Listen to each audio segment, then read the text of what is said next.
কমে এসেছে বন্যার পানি, তবে কিছু এলাকায় পানি ধীর গতিতে কমায় স্থায়ী জলাবদ্ধতা সৃষ্টি হয়েছে।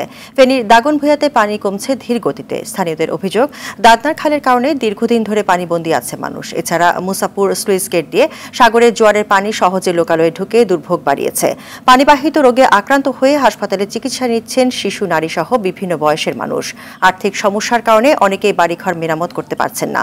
কুমিল্লায় ভয়াবহ বন্যায় প্রায় 1100 কিলোমিটার পাকা সড়কের ক্ষতি হয়েছে বলে জানায় এলজিডি ও জনপদ বিভাগ। এই জেলার 17টি উপজেলার মধ্যে 14টি উপজেলা বন্যার পানিতে প্লাবিত হয়েছে। নোয়াখালীর সেনবাগ, সদর পূর্বাঞ্চল, কবিরহাটে স্থায়ী জলাবদ্ধতা সৃষ্টি হয়েছে। জেলা প্রশাসনের তথ্য অনুযায়ী এখনও 14.5 লাখ মানুষ পানিবন্দী রয়েছে। স্থানীয়দের অভিযোগ, পানি নিষ্কাশনের জলাধার, খাল, বিল ভরাট হয়ে যাওয়ায় ভয়াবহ বন্যা পরিস্থিতির সৃষ্টি হয়েছে। লক্ষ্মীপুরে বন্যার ক্ষতি কাটিয়ে ঘুরে দাঁড়াতে সরকারি বেসরকারি সহায়তা চেয়েছেন ক্ষতিগ্রস্তরা।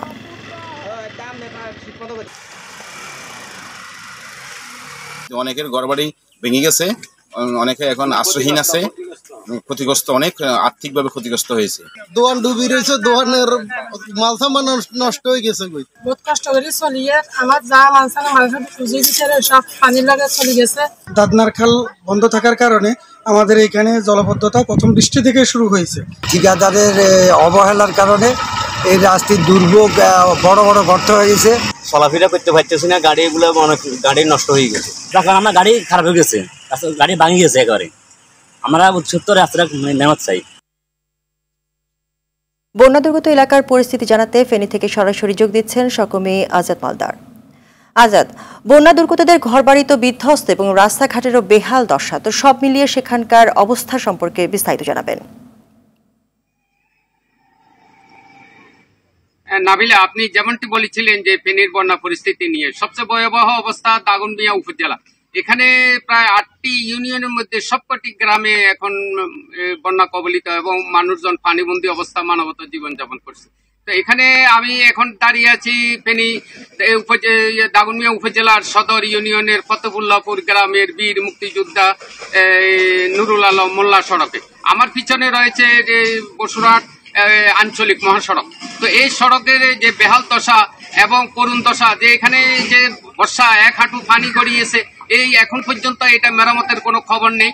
এই যে ঠিকাদার এখন এই যে তার এই গাফিলতির কারণে এখন বড় বড় গর্তের সৃষ্টি হয়েছে, সেখানে যানজটের সৃষ্টি হয়েছে এবং লোকজন মূলত যে অনেক কষ্ট করতেছে, মানুষের ভোগান্তি শেষ নাই। তো বন্যা দুর্গত এলাকার যে কথা, বানবাসীরা যে এখন খুব কষ্টে আছে, তারা দুঃখে আছে, তারা ঘরে ফিরতে, যারা উঁচু এলাকার মানুষ তারা ঘরে ফিরতে শুরু করেছেন, কিন্তু তাদের আর্থিক সংকট এখন প্রকট আকার ধারণ করছে। যদিও এখানে প্রশাসনের পক্ষ থেকে সেনাবাহিনী, বিজিবি, পুলিশ সহ এখানে বিভিন্ন রাজনৈতিক দলের নেতৃবৃন্দ এবং স্বেচ্ছাসেবকেরা এখানে খাদ্য সামগ্রী বিতরণ করছেন, কিন্তু এখানে দুর্গম এলাকায় তারা পাচ্ছেন না এবং তাদেরকে দুর্গম এলাকা থেকে তাদেরকে সাহায্য সহযোগিতা দেওয়ার জন্য তারা আমাদের কাছে জোর দাবি জানিয়েছেন।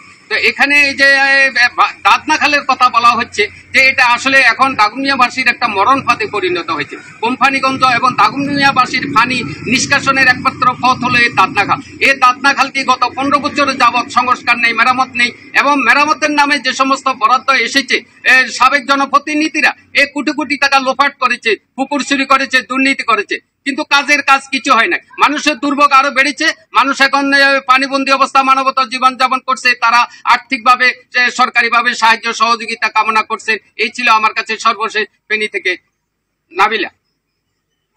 ধন্যবাদ আপনাকে।